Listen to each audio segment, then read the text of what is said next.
po ang pinakamataas na ranggo, sir? Pwede ba natin banggitin yung mga ranggo nitong pulis na sinasampahan natin ang kaso ngayon?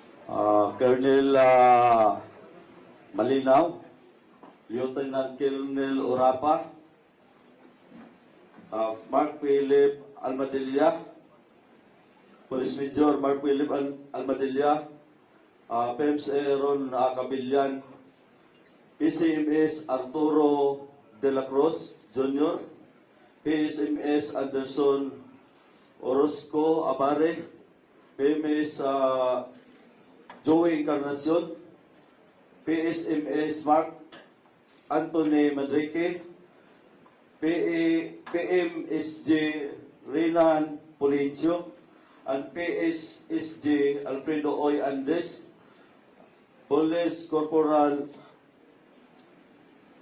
Angel Joseph Martin.